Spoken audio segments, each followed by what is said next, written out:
Hello everybody and welcome to our alfresco resuscitation session. Brought to you by your two community first responders, Fiona and Elizabeth.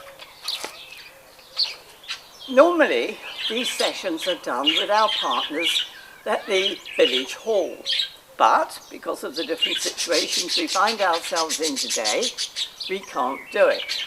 However, Elizabeth and I weren't going to let you off the hook that easily. So, because of that, here we are in Elizabeth's garden. And you'll also notice that we are not in uniform. And the reason for that, well, there are lots of technical reasons, but basically we've been furloughed while other people are in lockdown. In Chinnor, we've all been made aware of the value of cardiopulmonary resuscitation and defibrillation when a life was saved on White's Field last year.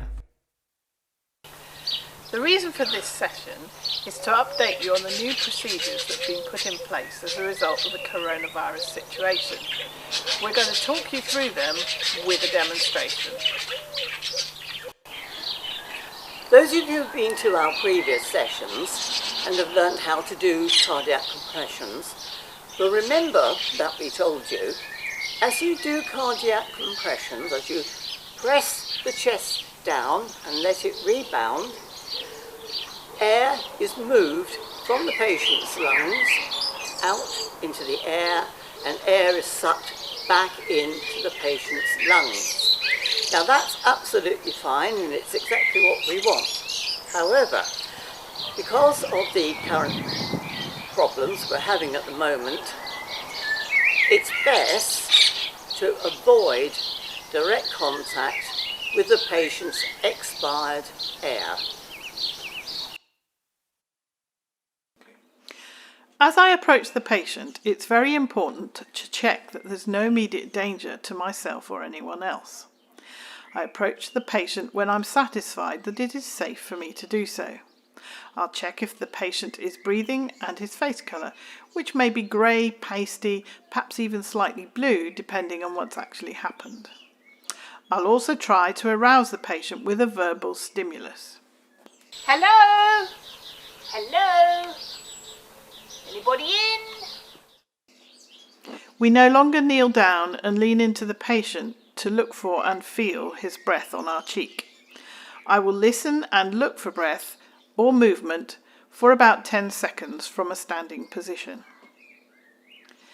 Before I start cardiac compressions, I've got to protect myself as best I can from possible COVID droplets from his mouth and nose. I turn the patient's head away from me. Of course, this dummy is pre-coronavirus and its head doesn't move, but we do what we can.